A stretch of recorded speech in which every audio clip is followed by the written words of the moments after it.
Halo Ibu, selamat pagi. Oh iya Bu, dengan saya sendiri.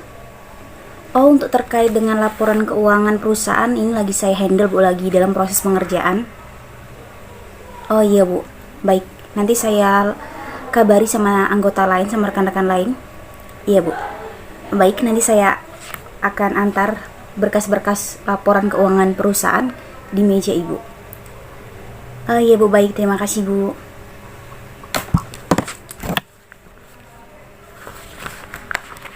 Selamat sore Bu, ini laporan keuangan yang Ibu minta tadi. Untuk teman-teman, ini sudah saya satukan dalam satu file semua laporan keuangan perusahaan. Baik, laporan keuangannya akan saya cek. Terima kasih dan silakan. Baik Ibu. Assalamualaikum warahmatullahi wabarakatuh. Halo semuanya, apa kabar kalian? Semoga kalian tetap dalam keadaan baik-baik saja ya. Tadi kalian sempat lihat gak sih cuplikan video? Kira-kira video tersebut membahas tentang apa? Penasaran ya? Maka dari itu kalian simak video dari saya, Desi Fatmasari dengan NIM 220210006 Program Studi Administrasi Publik kelas 1A Universitas Maliku Saleh dengan dosen pengampu Ibu Risna Dewi SOS MSP mata kuliah Asas-Asas Manajemen. Video ini saya buat untuk memenuhi tugas akhir semester saya teman-teman. Ya sudah, gak usah berlama-lama. Yuk kalian simak videonya. Nanti kalian tahu kok kalau saya itu membahas tentang apa. Happy watching guys. Baik teman-teman, sebelum saya memaparkan lebih lanjut mengenai wewenang dan kekuasaan, teman-teman bisa membaca pengantar yang ada di layar ini. Di sini sudah tertera mengenai pengertian manajemen, lalu kita memahami konsep manajemen melalui pertanyaan 5W+1H, lalu ada hal-hal yang diatur di dalam manajemen, kemudian ada pentingnya ilmu manajemen, nanti ada fungsi-fungsi dari manajemen itu sendiri, dan terakhir nanti itu terkait dengan tipe-tipe manajer atau tingkatan-tingkatan dalam manajemen. Nah, itu sebagai pengantar kita ya, teman-teman bisa baca sendiri. Dan nanti setelah itu saya akan paparkan mengenai wewenang, kekuasaan, bagaimana perbedaan wewenang dan kekuasaan. Dan yang terakhir teman-teman, nanti saya langsung turun ke lapangan, saya melihat langsung bagaimana sebenarnya konsep wewenang dan kekuasaan itu. Selamat menyaksikan. Kekuasaan dan wewenang, dua hal yang sering banget kita sama artikan, padahal keduanya berbeda loh. Tapi kadangkala sama juga sih. Udah gak usah bingung. Yuk kita bahas lebih rinci mengenai wewenang dan kekuasaan dalam konsep manajerial atau manajemen. Nah, teman-teman, kita bahas dulu nih mengenai wewenang. Ya kan, bagaimana sih sebenarnya definisi dari wewenang itu dan bagaimana sih sumber-sumbernya, bagaimana jenis-jenisnya, bagaimana lain sebagainya gitu. Nah, yang pertama kita akan bahas dulu nih definisi dari wewenang. Wewenang atau authority gitu. Jadi kalau kita berbicara tentang wewenang, itu merujuk ke berbagai hal atau serangkaian hal-hal yang merupakan hak dari seseorang untuk memerintah atau melarang orang lain melakukan sesuatu hal. Dengan kata lain, wewenang itu adalah hak untuk melakukan sesuatu hal, kemudian hak untuk memerintah orang lain untuk melakukan atau tidak melakukan sesuatu hal gitu. Jadi wewenang itu serangkaian hak, ya kan? Nah, teman-teman bisa lihat nih contohnya. Di layar ada contoh tindakan yang menunjukkan wewenang. Seorang manajer pemasaran memiliki hak untuk memberikan perintah dan tugas serta menilai hasil kinerja dari karyawan di bawahnya. Wewenang ini merupakan delegasi atau pelimpahan wewenang dari posisi atasan ke bawahan dalam organisasi atau perusahaan gitu ya. Teman-teman bisa lihat di sini ada skemanya. Di sini ada direktur perusahaan, ada kepala pemasaran, ada staf pemasaran. Jadi mereka itu di sini ada konsep wewenang, teman-teman. Nah, di mana misalnya kan direktur perusahaan ini akan memberikan wewenang kepada seseorang untuk menjadi kepala pemasaran atau divisi pemasaran. Nah, divisi pemasaran ini udah punya wewenang nih. Karena proses apa? Proses pendelegasian, pelimpahan wewenang tadi dari atasan ke bawahan. Nah, jadi si kepala pemasaran udah punya wewenang. Wewenang itu apa? Untuk memerintah bawahannya ya atau staff untuk melakukan ini. Jadi gini, kamu harus lakukan seperti ini. Kamu harus begini-begini, kamu tidak boleh begini-gini gitu. Jadi dia udah punya hak nih untuk memerintah orang lain, si kepala pemasaran, karena dia udah diberikan wewenang kepada atasannya gitu. Kita sekarang lihat ya teman-teman, pengertian wewenang menurut para ahli. Di antaranya tuh ada J.R. Terry, dia mengatakan misalnya bahwa ya wewenang itu adalah kekuasaan resmi dan jabatan untuk menyuruh pihak lain dalam bertindak dan taat kepada pemilik wewenang. Jadi di sini adanya kekuasaan resmi. Kalau kita berbicara tentang resmi itu pastinya berhubungan dengan pemerintahan. Sesuatu hal yang dia itu dikemas di dalam apa ya namanya? Di dalam hal yang formal ya, hal yang bersikap. Kalau misalnya dilakukan dan kita dilakukan itu dengan baik, kita akan dapat reward atau hadiah atau penghargaan. Tetapi kalau misalnya kita melakukan pelanggaran, tidak melakukannya, maka kita akan mendapatkan sanksi. Artinya apa? Ketika orang yang memiliki wewenang misalnya dalam perusahaan, misalnya saya sebagai kepala pemasaran, saya memiliki wewenang gitu. Ketika saya menjalankannya dengan baik ya, dengan memanfaatkan wewenang yang saya punya itu dengan baik ya kan, memberikan kontribusi besar kepada perusahaan terkait dengan kemajuan perusahaan, maka saya akan mendapatkan reward atau penghargaan atau hadiah. Dan kebalikannya, ketika saya tidak menjalankan wewenang saya tidak bertanggung jawab, saya melakukan sesuatu hal yang tidak pernah diinginkan oleh perusahaan ya kan, artinya yang merugikan perusahaan, saya akan mendapatkan sanksi. Sanksinya itu nanti bisa ada sanksi yang kategori rendah, menengah, hingga sanksi yang tinggi. Bisa nanti dia mungkin adanya pengurangan gaji atau adanya pengurangan gaji, ini segala macam, hingga nanti pemecatan dan lain sebagainya. Nah, itu semua adalah artinya resmi gitu teman-teman. Resmi dalam arti kata misalnya ada surat SK. Teman-teman lihat ya, surat SK itu kalau misalnya udah ada surat nih, karena surat ini adalah bukti kalau saya memiliki wewenang gitu. Nah, jadi itu maksud Sigara tadi, kekuasaan yang resmi kan, dan jabatan untuk menyuruh pihak lain dalam bertindak. Jadi tadi sama ya. Nah, dan sesuai dengan pemilik wewenang, benar. Lalu Louis A. Allen dia mengatakan bahwa wewenang adalah jumlah kekuasaan atau power dan hak atau right yang didelegasikan pada suatu jabatan, benar. Jadi wewenang itu adalah sekumpulan kekuasaan dan hak, sama ya, hak yang didelegasikan atau dilimpahkan kepada suatu jabatan gitu teman-teman. Nah, jadi sederhananya kewenangan itu adalah kekuasaan formal atau terlegitimasi. Namanya udah formal, berarti dia itu tadi ya udah ada contohnya, itu udah ada surat gitu, surat keputusan ini, surat ya kan, surat bahwa dia itu adalah ini dia bagian apa namanya keuangan, dia bagian pemasaran, bagian produksi, dia bagian kepalanya. Nah itu kan itu udah ada surat, berarti dia resmi teman-teman, terlegitimasi, terlegitimate artinya orang-orang mengetahui loh, orang-orang mengetahui ya bahwa dia itu adalah kepala ini gitu kan, bahwa dia itu adalah kepala pemasaran, bahwa dia itu adalah seorang presiden. Kalau presiden kan dia terlegitimate kan, bahwa rakyat tahu dia itu adalah seorang presiden gitu. Dan di dalam perusahaan seperti ini juga, bahwa anggota-anggotanya tahu kalau misalnya kepala pemasaran, kepala produksi itu memang itu gitu, memang dia ya kan. Nah teman-teman, ada dua pandangan yang berlawanan mengenai sumber wewenang. Di antaranya ada teori formal dan juga ada teori penerimaan. Kalau menurut si kewenangan formal atau teori formal, mereka mengatakan bahwa wewenang adalah dianugerahkan. Wewenang ada karena seseorang diberi atau dilimpahi atau diwarisi hal tersebut gitu. Lalu pada pandangan teori penerimaan mengatakan bahwa wewenang itu atau wewenang seseorang itu timbul bila hal itu diterima oleh kelompok atau individu kepada siapa wewenang tersebut dijalankan. Oke, jadi kita akan bahas ya teman-teman. Nah, jadi yang untuk teori formal itu seperti ini teman-teman. Artinya wewenang itu bisa kita dapat karena memang diwarisi gitu, karena memang diberikan oleh atasan kita kepada kita sebagai bawahannya. Nah, dalam arti kata di sini kita teman-teman bisa lihat pada gambar ya. Pada gambar ini lebih ditekankan peranan penyelia. Artinya atasan kita itu yang lebih ditekankan pada teori formal dalam memberikan wewenang. Misalnya ketika direkturnya akan melihat, oh ternyata kerjanya si A ini sangat baik. Selama ini dia memiliki kontribusi besar terkait dengan kemajuan perusahaan. Dia juga sangat ahli di bidang ini, saya lihat. Dia mampu menyelesaikan permasalahan ini. Dia sangat disiplin, orangnya tertib dan lain sebagainya dalam bekerja. Nah, artinya kan di sini adalah peranan si atasan gitu, melihat bagaimana sih orang-orang yang akan dia beri wewenang, orang-orang yang akan ia angkat jabatannya gitu. Makanya dia tuh lebih menekankan peranan dari si atasan gitu.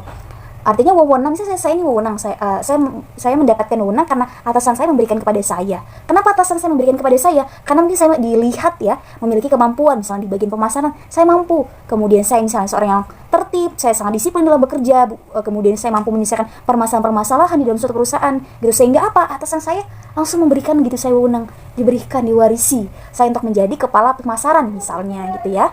Pada teori penerimaan pula teman-teman tadi ya, bahwa wewenang itu timbul apabila diterima oleh kelompok atau individu kepada siapa wewenang tersebut dijalankan. Jadi misalnya gini, tadi kan udah nih ya kan, apakah saya misalnya sebagai seorang anggota itu menerima wewenang yang telah diberikan atasan kepada saya, dalam arti kata saya terima atau tidak gitu. Dan di sini pada pandangan penerimaan itu pastinya wewenang yang menekankan peranan dari karyawannya. Apakah karyawannya itu menerima atau tidak.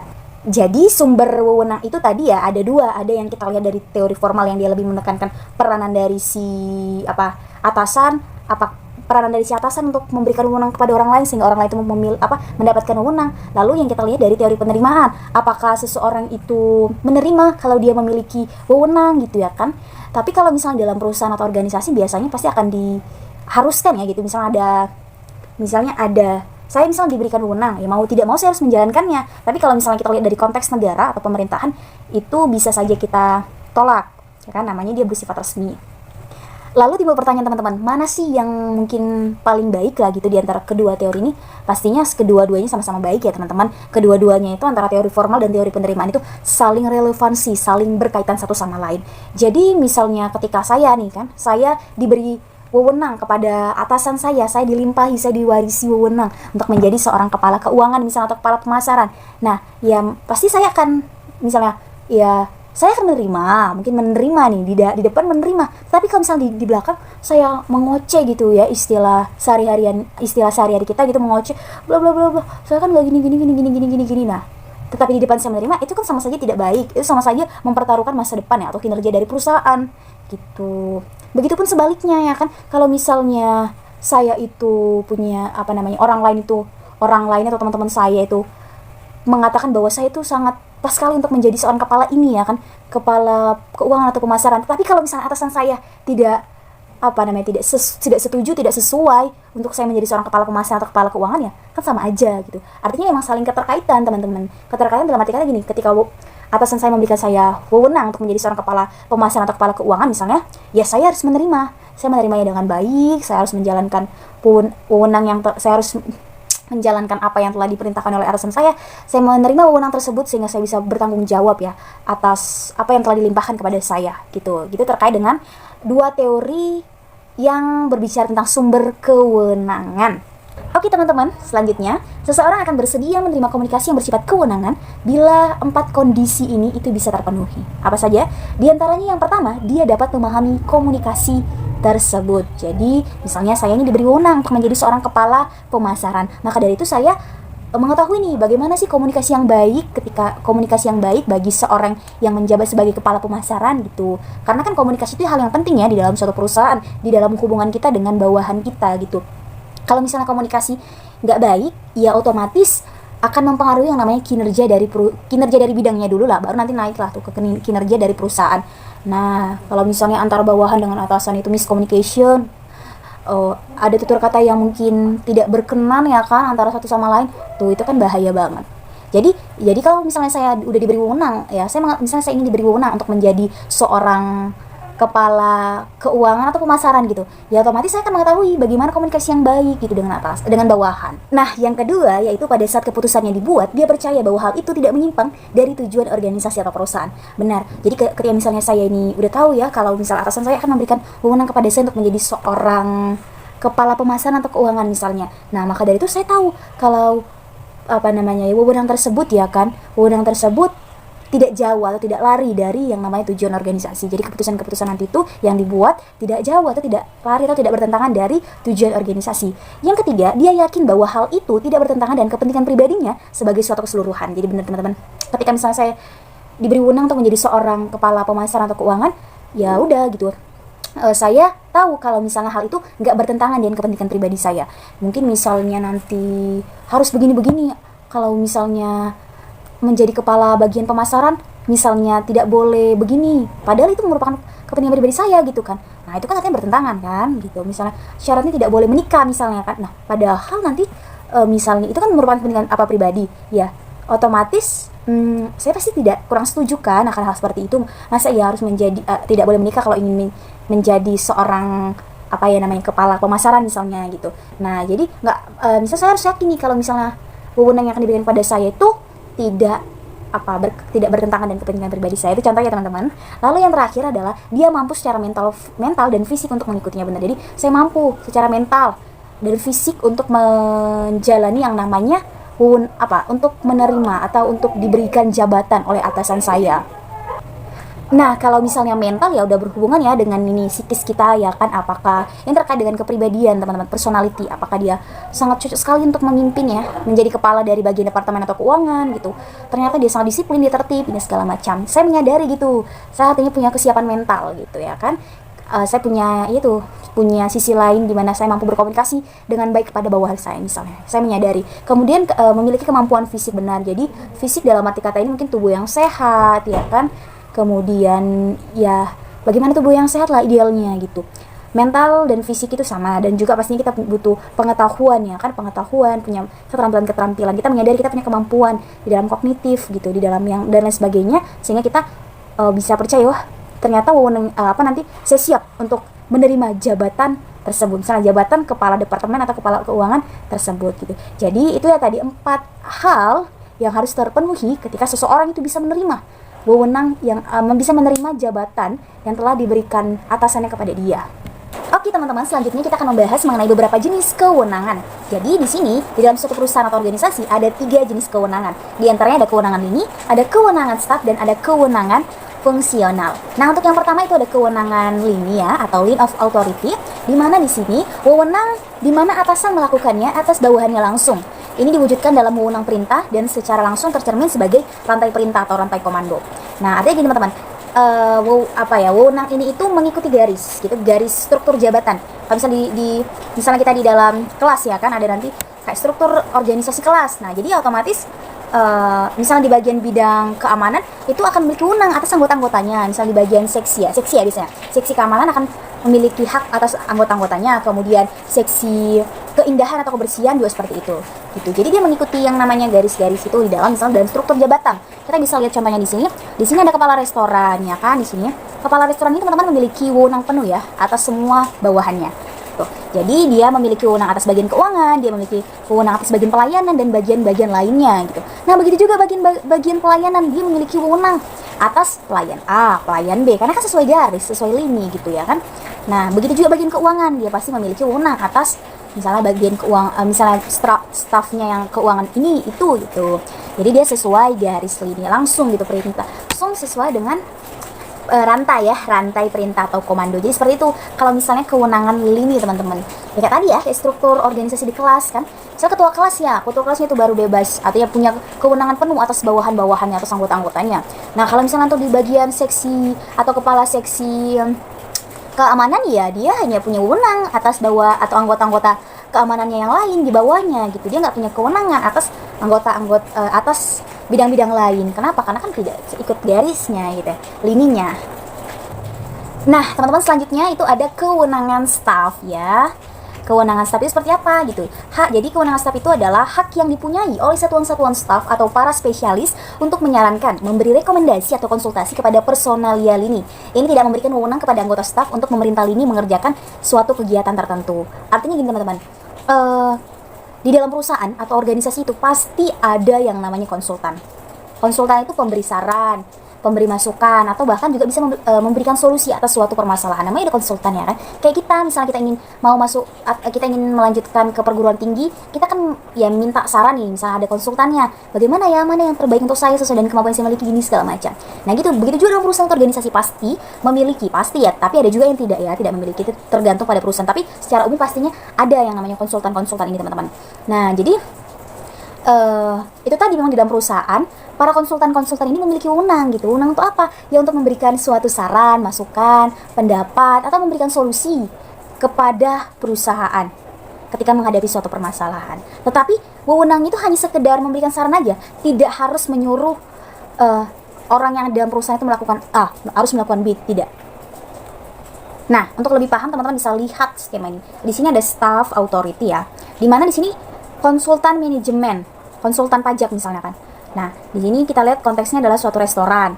Nah, konsultan manajemen atau pajak ini teman-teman itu akan memberikan rekomendasi, memberikan masukan, ya akan memberikan saran kepada si kepala restoran. Ya, berhubungan dengan masukan atau saran gitu misalnya. Ini produk yang tepat, produk yang pas sekali untuk diciptakan, untuk diproduksi supaya konsumen-konsumen itu tertarik untuk membelinya. Ini lagi pas karena ini lagi marak-maraknya hal seperti ini. Produknya otomatis para konsumen akan mau membeli kan karena sesuai dengan zamannya gitu ya kan. Nah, artinya nanti si konsultan ini akan memberikan lah itu beberapa pertimbangan, saran-saran dan masukan kepada kepala restoran. Nah, nanti terkait dengan tadi ya, misalnya terkait dengan produk yang akan dibuat, itu terserah si kepala restoran gitu teman-teman. Apakah dia mau menyampaikannya atau dia mau melaksanakannya, ya kan? Atau dia harus berdiskusi dulu dengan bawahan-bawahannya. Apakah mereka setuju dengan apa yang disarankan oleh si konsultan? Itu terserah si kepala restoran. Si konsultan manajemen atau konsultan pajak atau lain sebagainya itu, ya wewenangnya udah hanya sebatas tadi aja, hanya sebatas memberikan saran aja, nggak lebih. Dalam arti kata si konsultan manajemen atau konsultan pajak ini tuh nggak punya punya hak ya untuk memaksakan si kepala restoran itu mengikuti apa yang dia mau gitu. Jadi menurut kewenangan staf ya seperti itu ya teman-teman. Dan yang terakhir yaitu ada kewenangan fungsional, di mana hubungan terkuat yang dapat dimiliki staf dengan satuan-satuan lini. Bila dilimpahi wewenang fungsional oleh manajemen puncak, seorang staf spesialis memiliki hak untuk memerintah satuan lini sesuai kegiatan fungsional, di mana hal itu merupakan spesialisasi dari staf yang bersangkutan. Jadi untuk teman-teman lebih mudah nih memahami kewenangan fungsional, kita langsung lihat aja ya dari skema atau gambar ya. Nah, teman-teman bisa lihat. Nah, di sini ya teman-teman, ada functional authority atau kewenangan fungsional.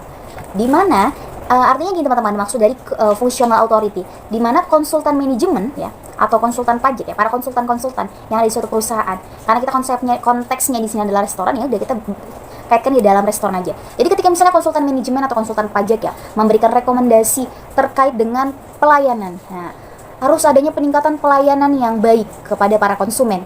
Untuk apa? Untuk agar produk-produk yang dihasilkan atau produk-produk yang dijual nantinya akan laku gitu. Nah, sehingga masukan tersebut ya atau saran tersebut akan diterima oleh kepala restoran.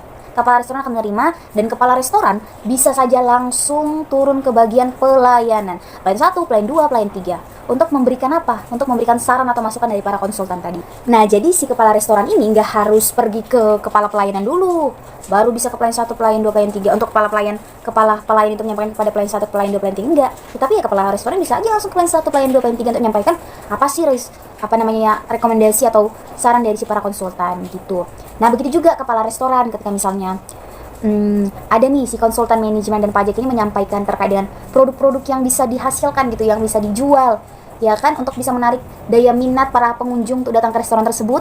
Nah, bisa jadi memberikan suatu saran-saran seperti itu kan dengan terkait dengan produk, maka dari itu kepala restoran yang nggak harus ke bagian kepala dapur, jadi bisa aja langsung ke bagian yang memasak gitu, koki-koki, bisa langsung ke bagian koki untuk menyampaikan saran dari si konsultan gitu ya kan. Namanya kan kenapa itu bisa terjadi ya karena memang kepala restoran itu punya kewenangan penuh atas bawahan-bawahannya, tanggung jawabnya pun juga penuh ya. Oke, jadi itu terkait dengan 3 jenis kewenangan. Oke teman-teman, pembahasan terakhir terkait dengan wewenang itu ada pada bagian ini ya, yaitu mengenai konflik lini dan staf. Kita mengetahui bahwa dalam kehidupan kita tuh nggak akan pernah luput dari yang namanya konflik.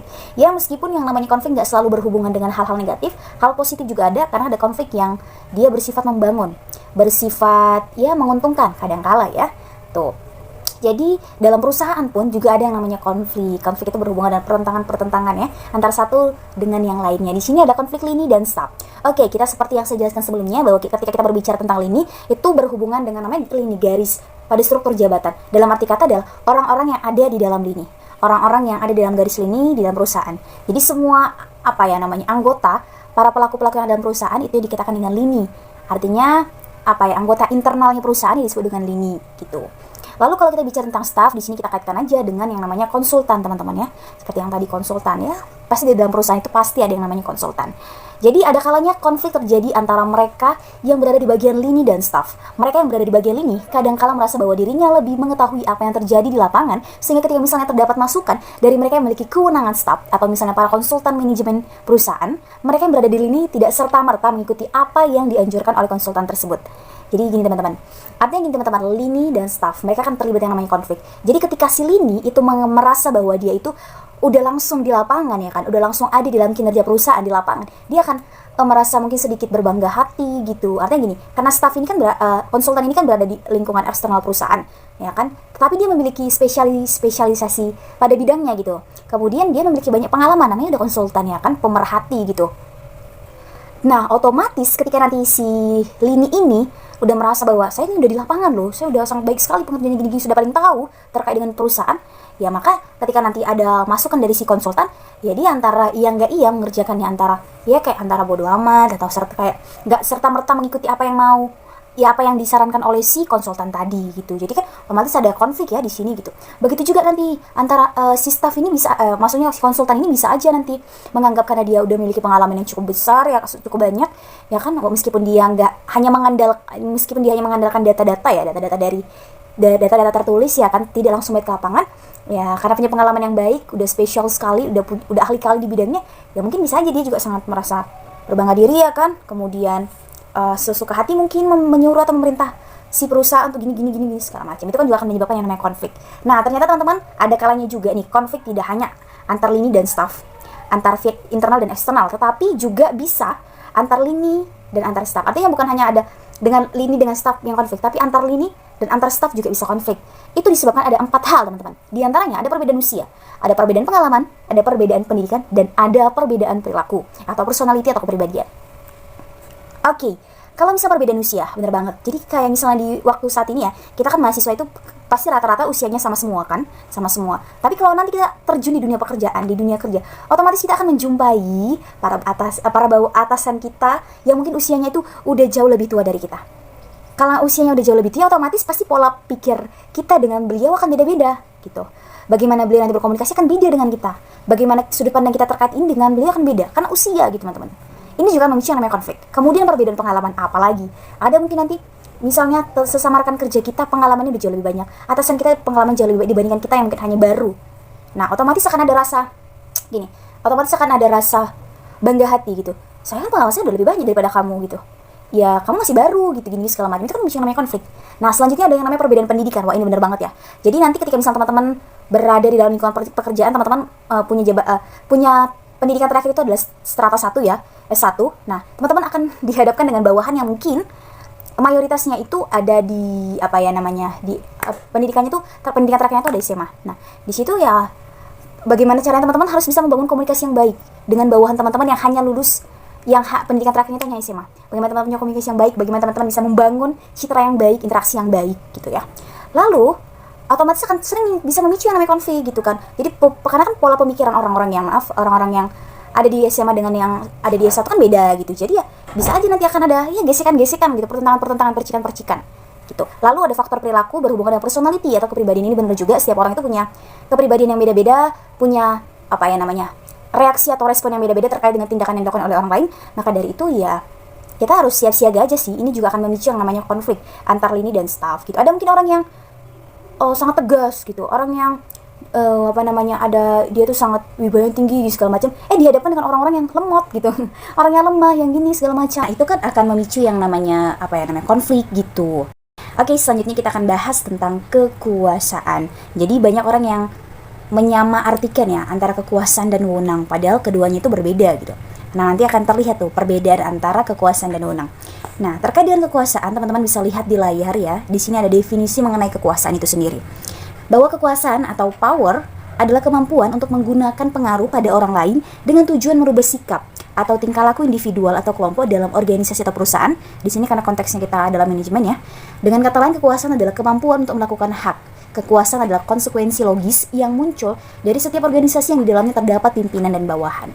Nah, jadi teman-teman, gini, kita tadi udah punya wewenang. Misalnya saya diberi wewenang untuk menjadi seorang kepala pemasaran atau kepala keuangan misalnya. Nah, maka dari itu saya harus bisa menjalankan wewenang saya dengan kekuasaan gitu.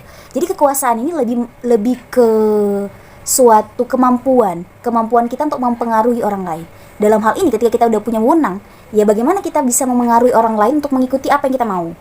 Tuh, jadi kekuasaan dia lebih ke actionnya, lebih ke tindakan. Tapi kalau wewenangnya bisa aja dia wewenang itu hanya dia dalam bentuknya. Tetapi kalau misalnya kekuasaan dia langsung ke aksinya ya, actionnya gitu. Nah, kekuasaan berarti tadi ya kemampuan untuk mempengaruhi orang lain untuk mengikuti apa yang kita inginkan, apa yang kita mau gitu. Maka dari itu orang yang memiliki wewenang pastinya dia harus memiliki yang namanya kekuasaan. Pastinya dia harus memiliki yang namanya kemampuan untuk bisa mempengaruhi bawahannya gitu. Dan biasanya juga orang-orang yang memiliki kekuasaan ini adalah orang-orang yang memang memiliki jiwa kepemimpinan yang tinggi. Nah, kekuasaan itu terkait dengan kemampuan untuk mempengaruhi individu, kelompok, keputusan atau kejadian. Jadi bukan hanya mempengaruhi orangnya, orang, tetapi juga mempengaruhi suatu peristiwa atau suatu kejadian. Karena apa? Karena dia punya kekuasaan gitu. Kita lihat juga dari pendapat Syirah Mansur Bakti terkait dengan pengertian atau definisi kekuasaan. Dia mengatakan kekuasaan itu adalah kemampuan mempengaruhi pihak lain untuk berpikir dan berperilaku. Ya, udah jelas ya tadi sama. Kemudian ada Max Weber, dia mengatakan bahwa kekuasaan adalah kemampuan yang dimiliki dalam hubungan sosial untuk melaksanakan kemauan sendiri meskipun mengalami perlawanan. Menurutnya dalam arti kata ya, menurut pendapat si Max Weber ini, ketika seseorang yang punya kekuasaan, ya ketika kita diberi perintah sama orang yang memiliki kekuasaan, ya mau tidak mau, ketika kita suka tidak suka gitu, bertentang atau tidak bertentang, ya kita harus melaksanakannya, konsepnya gitu. Makanya di sini ada unsur perlawanan, kira seperti itu ya. Nah, jadi ya kekuasaan seperti itu, orang yang memiliki wewenang harus mampu dia mewujudkan wewenangnya itu dengan atau melalui kemampuan mempengaruhi orang lain, yaitu kekuasaan. Kira-kira ada nggak sih orang yang punya kuasa tapi nggak punya wewenang? Jelas ada ya, ada. Tapi kalau misalnya di dalam konteks perusahaan ya, atau organisasi, wewenang dan kekuasaan itu saling terikat, saling relevan. Jadi kalau orang udah punya wewenang, ya pasti dia akan mampu, dia akan memiliki kekuasaan gitu. Kalau di luar perusahaan atau organisasi mungkin ada ya orang yang dia punya kuasa tapi tidak punya wewenang. Nah, selanjutnya, seseorang pemimpin dapat mempengaruhi perilaku adalah hasil dari kekuasaan posisi atau kedudukan atau jabatan, atau kekuasaan pribadi atau kombinasi keduanya. Artinya teman-teman, orang yang memiliki kekuasaan itu dia bisa saja bersumber dari kekuasaan posisi atau kedudukan atau jabatan, ataupun kekuasaan pribadi, atau bisa saja kedua-duanya itu mereka tuh berkolaborasi atau berkombinasi gitu. Jadi seseorang itu mendapatkan kekuasaan, bisa dia melalui kekuasaan posisi, bisa juga dia melalui kekuasaan pribadi, bahkan kedua-duanya, artinya kekuasaan posisi dan kekuasaan pribadi gitu. Bagaimana sih kekuasaan posisi itu gitu ya? Didapat dari wewenang formal suatu organisasi. Besarnya kekuasaan ini tergantung seberapa besar wewenang didelegasikan atau dilimpahkan kepada individu yang menduduki posisi tersebut. Kekuasaan posisi akan semakin besar bila atasan telah mempercayai individu tersebut. Nah, ini terkait dengan teori formal yang sebelumnya sudah saya katakan ya teman-teman, bahwa memang sumber wewenang itu, tadi kita bicara tentang sumber wewenang ya. Sumber wewenang itu peranan yang utama itu ada pada si atasannya, benar. Jadi pada kekuasaan posisi ini, misalnya gini, saya sudah diberikan wewenang, otomatis saya akan memiliki kekuasaan gitu ya. Maka dari itu kekuasaan yang bisa saya lakukan ada sebatas wewenang yang diberikan kepada saya, yang dilimpahkan kepada saya. Di luar dari wewenang saya tidak berhak untuk berkuasa. Gitu maksud dari kekuasaan posisi, artinya jabatan. Ya sesuai dengan jabatan saya. Misalnya saya kan diberikan wewenang untuk menjadi seorang kepala pemasaran. Maka dari itu sesuai dengan jabatan saya hanya berkuasa atas itu saja, atas lingkup pemasaran saja. Gitu, tidak lain sebagainya. Maka dari itu ya ini bersifat formal ya, resmi kan, karena kan ada suratnya gitu, surat bahwa saya itu adalah seorang kepala pemasaran gitu. Nah, kekuasaan ini teman-teman makin meningkat ketika atasan kita itu mempercayai kita, kan namanya jadi bisa nanti nih peningkatan jabatan, karena seperti itu. Maka dari itu memang kekuasaan posisi ini didapat karena memang kekuasaan ini kekuasaan yang tergantung seberapa besar wewenang yang didelegasikan, dilimpahkan kepada kita. Gitu. Jadi kita kalau misalnya di bagian pemasaran, kita kepala pemasaran, kita nggak punya kuasa atas kepala keuangan misalnya atau kepala produksi dan lain sebagainya. Kita hanya ada pada jabatan kita saja gitu. Nah, ada kekuasaan pribadi tadi ya, di lain pihak didapatkan dan didasarkan atas seberapa besar para pengikut itu mengagumi dan hormat serta merasa terikat pada seorang pemimpin. Jadi ini terkait dengan pribadinya teman-teman tahu ya. Ibaratkan dia menunjukkan karismatiknya gitu. Artinya kekuasaannya itu ya udah gitu loh, karena orang-orang menganggap dia itu pemimpin yang wow gitu, pemimpin yang baik, atasan yang sangat baik lah, ideal gitu. Maka dari itu kekuasaannya orang-orang yang mengaguminya gitu, orang-orang di bawahnya itu akan mengikuti apa saja sih yang diperintahkan dia gitu. Contohnya itu gini teman-teman, misalnya saya punya karismatik misalnya berwibawa gitu. Nah, orang-orang yang mengagumi saya karena saya punya karismatik yang berwibawa itu, maka ketika apa yang saya perintahkan kepada mereka akan menjalaninya gitu. Apa yang saya larang, mereka akan mematuhinya gitu. Artinya kekuasaan pribadi yang berasal dari diri kita sendiri. Kalau yang posisi tadi kan karena sesuai dengan jabatan kita, jadi kita nggak bisa berkuasa atas jabatan-jabatan lain, hanya jabatan kita aja sesuai dengan wewenang yang diberikan kepada kita. Tetapi kalau kekuasaan pribadi nggak ngelihat itu, yang dilihat adalah para pengikutnya. Apakah pengikutnya itu, seberapa besar ikatan pengikutnya dengan kita. Artinya kalau kita punya karismatik yang oke, ya otomatis orang-orang akan selalu menganggap kita wow. Jadi apa yang kita perintahkan akan selalu mereka lakukan. akan selalu mereka patuhi gitu. Yang namanya kekuasaan pribadi berasal dari diri kita. Oke, selanjutnya kita akan membahas mengenai sumber-sumber kekuasaan. Jadi kekuasaan itu atau kekuasaan yang dimiliki seseorang itu sumbernya dari mana aja sih? Ya gitu ya. Jadi di sini ada 6 sumber dari kekuasaan.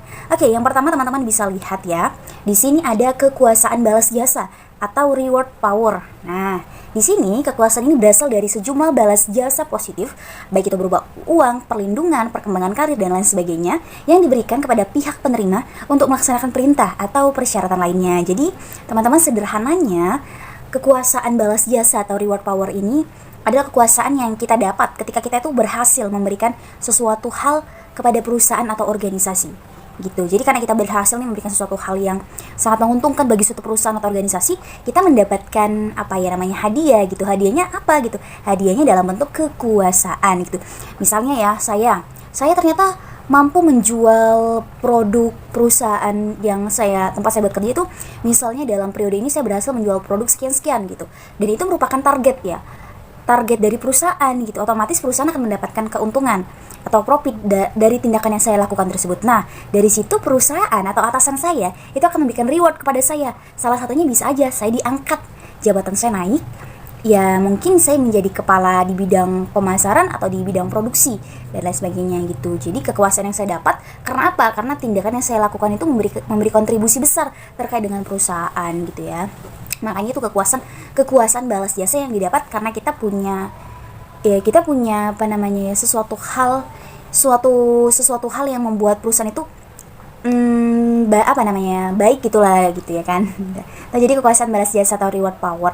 Jadi sebenarnya bukan hanya tentang kenaikan jabatan ya, tetapi juga bisa dalam bentuk uang, perlindungan dan lain sebagainya. Oke, lanjut yang kedua, ada kekuasaan paksaan atau coercive power, di mana kekuasaan itu berasal dari perkiraan seseorang bahwa hukuman akan diterima bila tidak melaksanakan perintah. Dan kata lain, kekuasaan yang muncul karena mampu memberikan hukuman atau mendisiplinkan bawahannya. Gitu. Jadi, ketika kita mampu mendisiplinkan bawahan kita mampu memberikan hukuman kepada orang yang salah gitu misalnya, maka dari itu atasan kita akan melihat, wah ternyata dia memiliki jiwa kepemimpinan yang oke, disiplinnya sangat tinggi gitu kan. Nah, disitulah kita diberikan kekuasaan gitu. Kekuasaan dalam bentuk pengangkatan jabatan, mungkin kita diangkat sebagai seorang manajer di bagian anggota gitu ya kan. Nah, dan lain sebagainya. Lalu yang ketiga itu ada kekuasaan sah atau legitimate power, teman-teman. Di mana kekuasaan itu berkembang dari nilai-nilai intern yang mengemukakan bahwa seorang pemimpin memiliki hak yang sah. Untuk apa? Untuk mempengaruhi bawahannya. Dengan kata lain, kekuasaan yang muncul karena munculnya suatu legitimate atau peraturan atau kebijakan yang tertentu gitu. Jadi namanya udah legitimate power, kekuasaan legitimasi. Artinya kita mendapatkan kekuasaan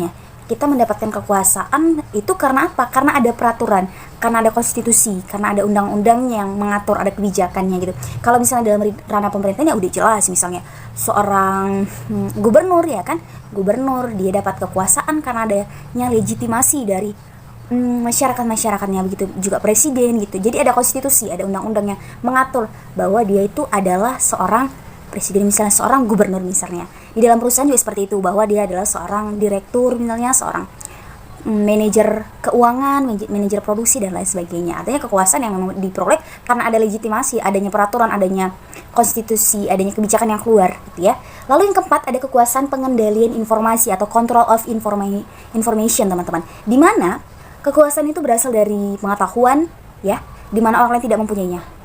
Cara ini digunakan dengan pemberian atau penahanan terkait dengan informasi yang dibutuhkan. Nah, artinya gitu teman-teman, pengontrolan terhadap informasi. Jadi ketika misalnya saya itu memiliki informasi nih tentang perusahaan, tentang rahasia perusahaan, hanya saya aja yang tahu. Mungkin ada yang tahu, tetapi sedikit gitu, yang lain nggak tahu. Nah, otomatis apa? Saya mungkin memiliki kuasa gitu.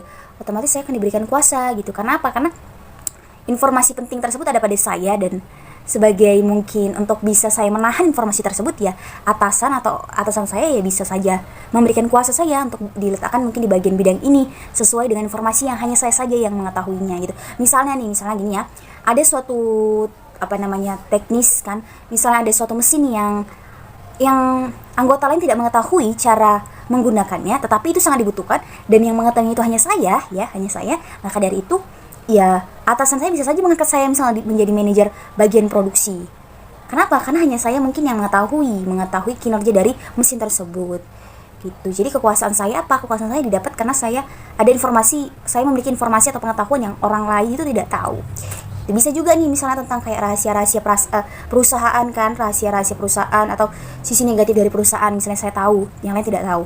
Nah otomatis saya itu memiliki kuasa gitu, saya diberikan kekuasaan ya, kekuasaan karena kan itu ibaratkan hal yang harus dijaga ya kan. Jadi untuk apanya, untuk agar itu tidak terbongkar, maka dari itu diberilah saya tuh misalnya kekuasaan untuk misalnya di bagian ini untuk bisa mengontrol ini segala macam. Nah, yang kelima itu ada kekuasaan panutan atau reference power. Di mana kekuasaan itu didasarkan atas identifikasi orang-orang dengan seorang pemimpin atau pimpinan dan menjadikan pemimpin itu sebagai panutan atau simbol. Ya, karisma pribadi, keberanian, simpatik, dan sifat-sifat lain itu adalah faktor-faktor penting dalam kekuasaan panutan. Ini udah jelas ya teman-teman. Jadi ini berhubungan dengan pribadinya si pemimpin gitu. Jadi kita misalnya saya bisa mendapatkan saya mendapatkan kekuasaan. Kenapa? Karena memang dari saya sendiri, mungkin dari pribadi saya, orang lain akan melihat, wah dia itu sangat pemberani, dia itu sangat berwibawa, dia itu sangat disiplin, sangat tertib gitu, sangat simpatik dan lain sebagainya. Nah, sehingga apa? Saya dari situ mendapatkan kekuasaan gitu. Jadi memang karena memang kita punya personality yang sangat oke, sangat baik ya, sehingga orang lain itu melihatnya dengan hal yang menjadi suatu panutan, menjadi suatu simbol, maka dari itu kita akan diberi kekuasaan gitu, diberi sejumlah hak untuk bisa mempengaruhi orang lain gitu. Ini berhubungan dengan karismatik kalau misalnya kekuasaan panutan. Atau lalu yang terakhir teman-teman itu ada kekuasaan ahli atau expert power gitu, dimana kekuasaan ini itu adalah hasil dari keahlian atau kemampuan kognitif atau ilmu pengetahuan dari seseorang ya. Nah, jadi seorang pemimpin itu punya ilmu pengetahuan, punya keahlian, punya skill di bidangnya masing-masing. Maka dari itu ya, dia akan mendapatkan kekuasaan, mendapatkan jabatan. Ya contohnya misalnya saya, mungkin atasan saya melihat bahwa saya itu ahli di bidang atau memiliki kemampuan di bidang pemasaran, ya kan? Nah, contohnya itu teman-teman, misalnya saya mungkin memiliki kemampuan di bagian pemasaran. Nah, atasan saya akan melihat gitu, sehingga saya akan diberikan jabatan misalnya sebagai manajer pemasaran dan lain sebagainya. Jadi memang sesuai dengan pengetahuan atau kognitif atau keterampilan yang kita punya ya, keahlian di bidang masing-masing itu, maka seseorang itu akan mendapatkan kekuasaan ya terkait di bidang yang ia bidangi gitu ya. Tuh. Oke teman-teman, jadi itu adalah 6 sumber-sumber kekuasaan. Kira-kira dari ke-6 sumber ini, teman-teman nanti kalau udah terjun di dunia kerja, termasuk bagian mana ya?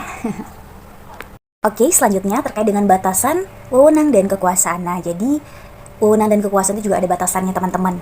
Baik itu dia dalam lingkup internal dan juga lingkup eksternal ya, internal di dalam dan eksternal itu di luar. Nah, kita bisa lihat di layar teman-teman, kalau di lingkup internal atau di dalam perusahaan itu ada anggaran dasar atau anggaran rumah tangga organisasi, kemudian ada anggaran atau budget, lalu ada kebijaksanaan, peraturan dan prosedur, dan yang terakhir itu ada deskripsi jabatan.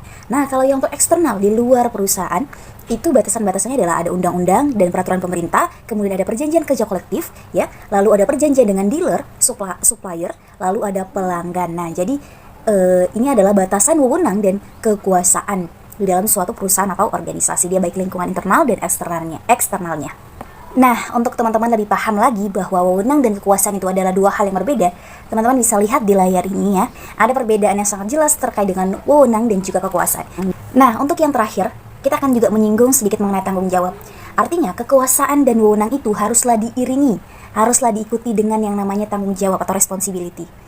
Nah, teman-teman, bahwa seorang manajer, seorang penguasa, seorang pemimpin, mereka bukan hanya bertugas untuk menjalani wewenangnya gitu, bukan hanya bertugas untuk memerintah, menyuruh, melakukan semua hak-hak mereka, tidak. Tetapi pemimpin, seorang manajer atau seorang penguasa, itu pada dasarnya mereka harus memiliki yang namanya tanggung jawab.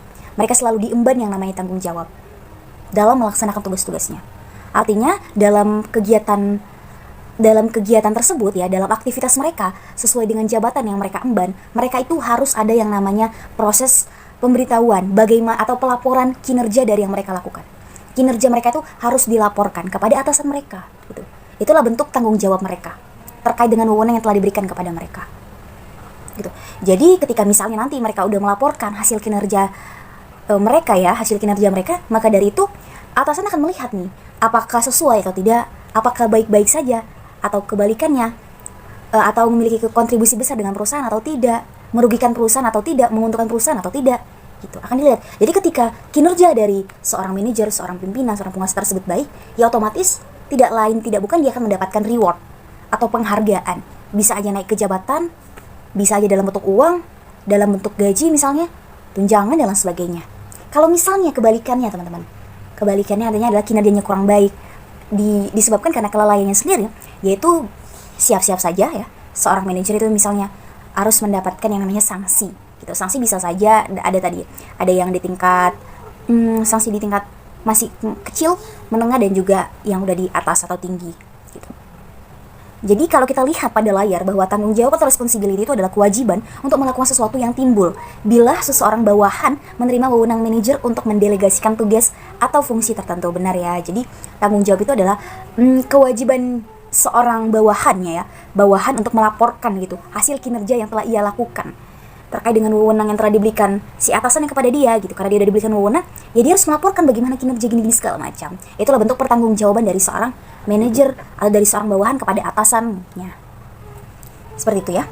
Mereka yang diposisikan dalam suatu bagian atau departemen tidak hanya diberikan kewenangan, namun juga tanggung jawab. Jika kewenangan merupakan kekuasaan untuk melakukan sesuatu ya, maka tanggung jawab justru memberikan arah untuk apa dan kemana semestinya kekuasaan itu dipergunakan ya. Tanggung jawab mengingatkan manajer untuk tidak hanya mempergunakan kewenangan, tetapi juga melaporkan apa yang telah dilakukannya. Nah itu, jadi sederhananya seperti itu. Tanggung jawab itu proses pelaporan selama ini si manajer itu bekerja seperti apa sih, sudah baik atau tidak gitu ya. Assalamualaikum warahmatullahi wabarakatuh. Halo Sobat Des, jumpa lagi nih bersama dengan saya Desi Fatmasari dalam acara BBS Bincang-Bincang Santai. Nah kali ini kita kedatangan tamu nih, ada Bang Aldo Dwi Anggit selaku ketua dari salah satu organisasi yang ada di Lok Sumawe, Kabupaten Aceh Utara ini. Nih gimana nih Bang, bagaimana kabarnya? Alhamdulillah baik. Jadi kali ini teman-teman kita akan bincang-bincang nih bersama dengan Bang Aldo terkait dengan wewenang dan kekuasaan nih. Seperti yang pada video sebelumnya kan saya sudah paparkan mengenai wewenang dan kekuasaan secara teoritis. Nah, jadi kali ini kita akan lihat langsung bagaimana sebenarnya implementasi atau praktek ya secara lapangan terkait dengan wewenang dan kekuasaan ini. Nih, Bang Aldo sendiri bolehlah cerita sedikit mengenai organisasi yang Abang ketuai atau yang Abang nahkodai. Sebelum mungkin tadi udah diperkenalkan nama Desia mungkin. Jadi IMPS ini merupakan salah satu organisasi berbentuk paguyuban, di mana organisasi ini adalah organisasi yang dibentuk secara kekeluargaan yang menghimpun orang-orang dari Siantar Simalungun. Nah, IMPS sendiri itu adalah Ikatan Mahasiswa Pematang Siantar Simalungun. Nah, sekarang ini berdomisili di Lok Sumawe, Aceh Utara. Mungkin sekilasnya tentang IMPS itulah mungkin yang bisa disampaikan. Nah, gitu ya teman-teman. Jadi IMPS itu seperti yang Abang Aldo sampaikan, nama organisasi yang Abang Aldo ketuai atau nahkodai. Nah, jadi Abang ini kan berkedudukan sebagai seorang ketua ya, ketua. Nah, kira-kira kekuasaan yang Abang dapat sebagai seorang ketua itu sudah tertera di dalam surat keputusan atau tidak? Nah, artinya adakah surat sah bahwa Abang ini benar-benar merupakan seorang ketua umum dari salah satu organisasi yang ada di Lok Sumawe, Aceh Utara? Oke, jadi kan berbicara tentang sebuah ketua atau pemimpin. Jadi dalam proses pemilihan di organisasi saya saat ini, dia ada nama kegiatannya MUBES. Nah, atau musyawarah besar. Di kegiatan itu kita bakal regenerasi kepemimpinan. Regenerasi kepemimpinan itu disitulah dipilih ketua dan jajarannya. Jadi di MUBES itu sendiri dia ada namanya konsiderat, surat konsiderat atau surat keputusan MUBES. Nah, di surat keputusan MUBES itulah ketua ini disahkan secara sebagai ketua terpilih. Nah, itu dia di dalam surat konsiderat MUBES. Nah, kemudian ketika nanti kan dia nih masih sebagai ketua terpilih. Nah, jadi dalam proses selanjutnya itu ada namanya pelantikan. Pelantikan pengurus. Nah, ketika nanti dipelantikan itu ada namanya SK atau surat kerja. Nah, di surat kerja itu bakal ada penyerahan kekuasaan dari ketua sebelumnya dengan ketua yang sekarang. Nah, jadi di situ ada namanya SK. Jadi surat sah dinyatakan atau tidaknya seorang ketua itu sebagai pemimpin disahkan pertama di konsiderat, mubes, dan kemudian disahkan di pelantikan dengan penandatanganan surat kerja dari kepengurusan. Oh iya, berarti seperti itu ya teman-teman. Jadi abang ini mendapatkan kekuasaannya memang secara terlegitimate. Kalau kita bahas pada video sebelumnya itu artinya ada surat yang mengikuti ya, ada kebijakan dari fiskal dalam hal pemerintahan. Oke. Nah, lalu wewenang apa saja yang abang berikan kepada para bawahan atau anggota abang dalam periode kepemimpinan ini? Oke, jadi di periode kepemimpinan saya kali ini dia kan kita dibentuk sebagai pengurus. Nah, jadi pengurus inilah yang sebagai penggerak dan pengayom dari organisasi ini tadi. Nah, jadi di pengurusan ini dia dibagi menjadi, kalau di organisasi sendiri ada 9 bidang. Nah, jadi itu ada bidang humas, kemudian pendidikan, ada juga kewirausahaan, kemudian ada tentang kaderisasi itu dan lain-lain lagi. Jadi ada 9 bidang yang memang dibagi. Nah, tupoksinya itu dibagi. Pertama, kalau berbicara tentang strukturalnya, pertama ada ketua, kemudian ada wakil, kemudian ada sekretaris, dan ada bendahara. Kemudian baru di bawah yang berempat ini yang namanya teras itu ada namanya ketua bidang. Nah, inilah yang tadi ketua-ketua dari, contohnya di bidang pendidikan, dia ada kan ketua bidang atau bisa dibilang kabid dari pendidikannya. Itulah pembagian tupoksinya. Jadi bidang-bidang ini tadi itu bakal menjalankan sesuai dengan bidangnya tadi. Contoh dia di bidang pendidikan. Nah, jadi di kepengurusan ini dia bakal mengurusi segala hal yang berkaitan dengan pendidikan. Nah, contohnya kita nih ada mau buat perlombaan karya tulis ilmiah. Nah, itu kan juga jadi program kerja dari bidang pendidikan. Nah, itu kan berarti tugas pokok dari pendidikan. Itu berarti disesuaikan dengan keterkaitannya aja gitu. Jadi kalau di terasnya sendiri mungkin kalau dari ketua ya mengkoordinir semuanya kan. Kemudian kalau wakil tugasnya juga seketika harus yang menggantikan ketua. Sekretaris mengurusi, bisa jadi kalau dalam hal ini sekretaris mengurusi internal dan juga tentang surat menyurat. Kalau bendahara mungkin ya sama-sama tahu kita mengurusi tentang keuangan. Berarti jelas ya kalau misalnya di dalam organisasi tersebut abang lah yang memberikan wewenang kepada siapa-siapa saja yang mengurusi bagian-bagian ini ya sesuai dengan kemampuannya. Ya seperti itu. Oke, lanjut ya nih. Sebagai seorang ketua umum, hal-hal apa saja yang menjadi batasan abang dalam memimpin atau menahkodai organisasi yang abang pimpin lah gitu? Jadi terkait dengan batasan tadi ya. Jadi batasan ini kita akan berbicara tentang organisasi. Nah, jadi batasannya mungkin selagi itu hal yang baik untuk organisasi dan juga keputusan bersama itu masih tidak dibatasi. Contohnya kita membuat kegiatan yang emang itu punya benefit besar untuk kita semua, untuk kawan-kawan yang lain sesama anggota di IMPS ini tadi.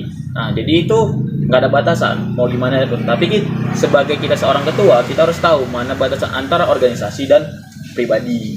Nah, itu yang biasa sering jadi kendala besar nih, kan dia tidak bisa membedakan antara mana organisasi dan juga mana pribadi. Kalau kita bilang tidak profesional. Nah, jadi kalau dibilang batasan, seorang ketua tidak mempunyai batasan selagi itu masih bisa dilakukan oleh anggota dan keputusan bersama. Kemudian kan kalau berbicara tentang IMPS sendiri, organisasi ini berlandaskan kekeluargaan, jadi kita tidak bisa semena-mena atau otoriter dalam memimpin. Nah, jadi kalau dalam hal ini dibilang batasan, kita tidak terlalu banyak batasan, tapi harus mengerti antara organisasi dan pribadi. Berarti maksud dari yang abang sampaikan intinya adalah bahwa abang berkeluar sebagai ketua tidak ada batasannya dalam mengendalikan menahkodai selagi itu membawa benefit ya, keuntungan bagi keuntungan bagi organisasi abang. Oke, kita masih bersama dengan Bang Aldo. Nia, ada lagi beberapa pertanyaan yang akan kita tanyakan kepada Bang Aldo selaku ketua dari salah satu organisasi yang ada di Loksmawe ini, teman-teman. Nah, tadi kita udah ajukan ya beberapa pertanyaan dan Abang Aldo sendiri udah memberikan jawaban yang sangat baik ya, sangat bagus sekali ya. Nah, selanjutnya nih pertanyaannya, bagaimana cara Abang dalam menghadapi anggota atau bawahan yang suka dekil terhadap perintah atasan atau pimpinan? Apakah hal tersebut bisa merujuk ke suatu konflik atau pertentangan? Ini dekil dalam artian suka melawan mungkin ya? Iya. Nah, mungkin kalau dibilang kita ketika ada yang anggota seperti itu, ya mungkin wajar dalam satu organisasi kan. Contoh dari dalam kepengurusan kita buat ada 86 orang, kan nggak mungkin 86 orang ini lurus-lurus saja. Itu yang namanya suatu dinamika dalam organisasi, cara kita memanage orang, cara kita mempengaruhi orang. Nah, jadi ketika ada satu atau dua orang yang dekil tadi ya, dekil kita tergantung di kita, kemungkinan gimana cara kita pendekatan diri. Kalau saya pribadi contoh, kita lebih perbanyak dengan pendekatan pribadi, personal. Karena kan pasti ada satu atau dua hal yang buat dia seperti itu, kenapa sih dia seperti itu gitu. Atau mungkin dari cara kita nih memimpin yang salah di mata dia. Kita cari duduk bersama, diskusi gimana cara cari jalan keluarnya, mau dia gimana, regulasinya gimana gitu. Jadi kalau dibilang kita dekil mungkin banyak yang audiens itu, tapi itu jadi suatu yang kayak tempat kita belajar aja cara memanage orang, karena kan kita jadi ketua juga masih belajar memanage orang itu gimana. Oh, berarti intinya dari yang Abang sampaikan adalah untuk bisa menghadapi tipikal orang-orang yang dekil ya, yang suka melawan ya terkait dengan perintah atasan atau pimpinan, itu adalah dengan cara personal ya, lebih antara apa namanya? Pendekatan pribadi aja. Pendekatan secara pribadi, duduk lagi dengan Bang. Jadi ini kayak pendekatan emosi aja, personal gitu. Tanpa harus mengikut sertakan anggota-anggota lainnya. Oke, nah selanjutnya ya pertanyaan terakhir nih teman-teman, nih Sobat Des, apa yang menjadi tantangan bagi Abang dalam mengemban tugas sebagai seorang ketua umum di salah satu organisasi yang ada di Loksmawe Aceh Utara ini? Jadi berbicara tentang tantangan tadi ya, jadi dibilang tentang tantangan juga tadi kita bahas tadi nomor 4 tadi juga satu tantangan juga karena cara kita manage orang. Jadi terkait tentang tantangan mungkin karena di MPS ini juga salah satu organisasi yang memiliki banyak anggota. Jadi cara tantangannya mungkin lebih ke cara kita mempengaruhi orang aja gimana. Cara kita mengajak orang supaya mereka ini mau selalu bergabung dengan kita. Itu kan satu tantangan. Kemudian juga tantangan yang lain gimana sih cara kita bersaing dengan organisasi lain gitu. Karena kan juga banyak organisasi yang sejenis dengan IMPS, lagi berbicara tentang internal eksternal yang ada di Loksmawe ini kan. Jadi seperti itu. Jadi tantangannya mungkin karena juga mungkin perubahan zaman, apalagi dibilang anggota sekarang korban dari COVID juga nih kan, efek dari COVID. Jadi setelah sekian lama mungkin banyak online, bertemu dengan orang-orang baru di kuliahan kan. Jadi kayak mungkin terkejut dan juga ogah-ogahan dibilang. Jadi itu PR terbesar sih. Jadi tantangan jadi ketua ketika kita mengemban amanah, cara kita mengajak mereka, mempengaruhi mereka gitu. Juga kemudian kayak orang-orang yang mungkin kita bilang tidak sejalan dengan kita itu pasti ada gitu. Jadi tantangan, tapi baik lagi karena cara kita pendekatan, karena cara kita mengajak orang yang terbaik itu adalah dengan pendekatan emosionalnya. Nah, jadi memiliki keterikatan batin itu bisa buat orang-orang bisa loyal dengan kita itu. Jadi itu mungkin ada tantangan. Oh iya, jadi inti dari yang Abang sampaikan itu adalah memang ada beberapa tantangan yang Abang hadapi selama Abang ini pastinya menjabat sebagai ketua di salah satu organisasi yang ada di Loksmawe Aceh Utara ini ya. Di antaranya tadi Abang paparkan terkait dengan kesulitan untuk menghadapi orang-orang yang salah satunya akibat dari itu ya, kondisi yang sebelumnya kita hadapi yaitu COVID. Baru juga adalah tantangan dalam menghadapi persaingan di antara organisasi-organisasi yang juga ada di Loksmawe Aceh Utara ini. Kemudian memang setiap orang yang punya karakteristik yang beda-beda ya, juga itu menjadi salah satu tantangan terbesar. Baru bagaimana mempengaruhi ya kan, mempengaruhi para anggota itu untuk ayo ikut serta, yang ayo aktif kita dalam memajukan itu, dalam mengembangkan organisasi ini. Kita udah berbincang nih sama Abang terkait dengan wewenang dan kekuasaan. Jadi mau mengucapkan terima kasih ya kepada Bang Sama-sama. Aldo karena telah memberikan waktu luangnya untuk kita BBS nih bincang santai terkait dengan wewenang dan kekuasaan. Oke, jadi untuk penutup nih, Desi mau minta abang dong paparkan ya terkait dengan, aduh maaf, ya. Desi mau minta abang paparkan sedikit nih terkait atau kasihlah sedikit quotes ya kepada teman-teman semua, kepada teman-teman BBS ya kan, mengenai bagaimana sih kepemimpinan lah gitu, penguasa gitu. Jadi ada satu kutipan dari penulis terkenal Tom Peters namanya. Beliau menulis seperti ini: kepemimpinan bukanlah tentang pangkat dan jabatan, tapi tentang dampak, pengaruh, dan inspirasi. Karena pemimpin yang baik bukan mencari pengikut, tapi menciptakan lebih banyak pemimpin. Wah, udah sekali ya Bang, tepuk tangan dulu. Nah gitu teman-teman lah, bener banget yang Abang Aldo tadi sampaikan. Oke teman-teman, sekian dari BBS kita ya, bincang-bincang santai kita bersama dengan Desi Fatmasari. Nah, oke, terima kasih, mohon maaf bila ada kesalahan, baik tutur kata, perbuatan dan lain sebagainya. Bye.